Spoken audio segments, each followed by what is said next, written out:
यहाँ पर कुछ स्पेशल एंट्रीज़ हैं जिसके बारे में मैं ज़िक्र करना चाहता हूँ, और उस स्पेशल एंट्रीज़ में है bad debts recovered, depreciation, interest on capital, interest on drawings, outstanding expenses और प्रीपेड एक्सपेंसेस।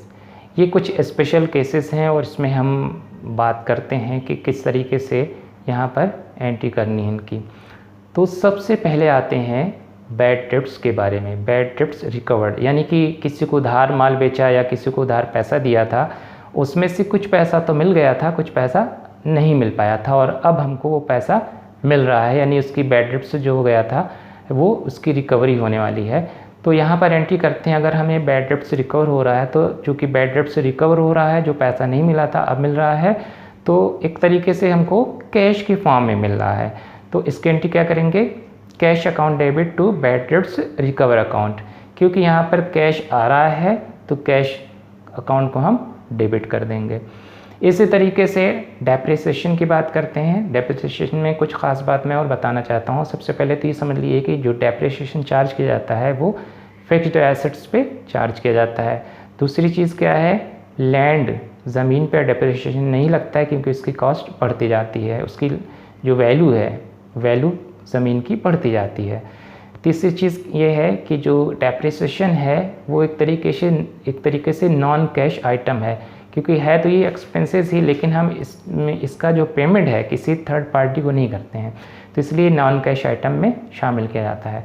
अब हम आते हैं बैड डेब्ट्स में। जब फिक्स्ड एसेट्स जो होती हैं, यानी जो अचल संपत्ति हैं, जब उसका इस्तेमाल किया जाता है तो इस्तेमाल करने की वजह से और दूसरा समय के हिसाब से, यानी कुछ समय बाद उसकी वैल्यू कम होने लगती है।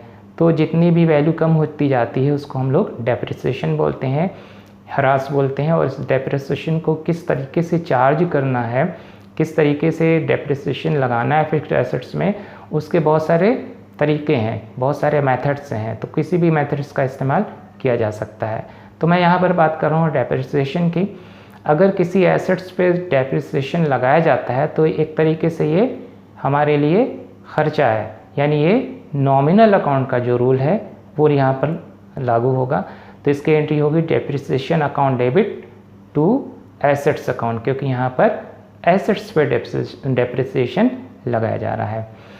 इसी तरीके से इंटरेस्ट ऑन कैपिटल, यानी जो व्यवसाय में पूंजी लगी हुई है, अगर उस पूंजी पे ब्याज दिया जा रहा है। कभी कभी ऐसा होता है कि अगर कोई पार्टनर हैं, उन्होंने अपनी पूंजी लगाई है और पार्टनरशिप डीड के अकॉर्डिंग इन कैपिटल पे, पूंजी पे ब्याज भी दिया जाना है। तो यहाँ पर जब पूंजी पे ब्याज दिया जाएगा तो एक तरीके से ये खर्चा है, एक्सपेंसेस है। तो यहाँ पर हम एंट्री करेंगे interest on capital account debit to capital account. एक तरफ तो एक्सपेंसेस ये शो कर रहा है क्योंकि पूंजी पे ब्याज दिया जा रहा है, और दूसरी तरफ ब्याज देने से इस ब्याज को कैपिटल में ऐड कर दिया जाता है, तो कैपिटल भी इससे बढ़ती जाती है।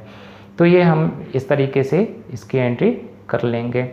इसके बाद आता है ड्राइंग्स। ड्राइंग्स क्या होती है, जब जो लोग पैसा लगाते हैं बिजनेस में, कभी कभी वो क्या करते हैं, बिजनेस में से अपना कुछ पैसा निकाल लेते हैं कुछ पर्सनल यूज़ के लिए, अपने घर के खर्चे के लिए, तो उसको हम लोग आहरण या ड्राइंग्स बोलते हैं। तो अगर पर्सनल यूज़ के लिए आहरण किया जा रहा है, पैसा निकाला जा रहा है, तो उस पे जितना पैसा निकाला गया है, अगर उस पर कुछ इस तरीके का एग्रीमेंट है कि आहरण पे यानी कि डेप्रिसिएशन में ब्याज भी देना होगा, तो यहाँ पर ब्याज चार्ज किया जाएगा, इंटरेस्ट पे करना होगा।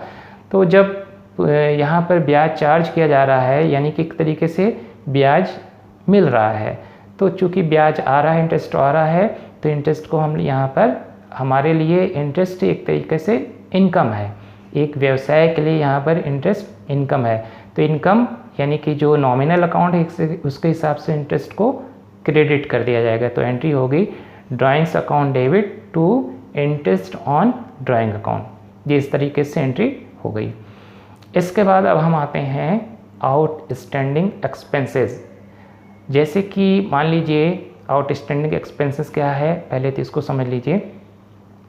एक साल के अंदर जो फाइनेंशियल ईयर है या जो क्लोजिंग का जो टाइम होता है, अगर हम क्लोजिंग करते हैं मार्च में, या अगर हम क्लोजिंग करते हैं दिसंबर में, लास्ट मंथ में, लास्ट डे, इस दोनों मंथ के लास्ट डे में, तो यहाँ पर अगर इस डेट तक पेमेंट नहीं किया, सपोज़ करिए अगर हम क्लोजिंग करते हैं दिसंबर में, 31 दिसंबर में क्लोजिंग कर रहे हैं और दिसंबर की या नवंबर की या किसी और महीने की सैलरी किसी को देना था, वो सैलरी नहीं पे कर पाए हैं, यानी जो अकाउंट है क्लोज़ करते वक्त उस डेट तक किसी की सैलरी पे नहीं की गई है, तो इसको हम आउटस्टैंडिंग एक्सपेंसेस बोलेंगे।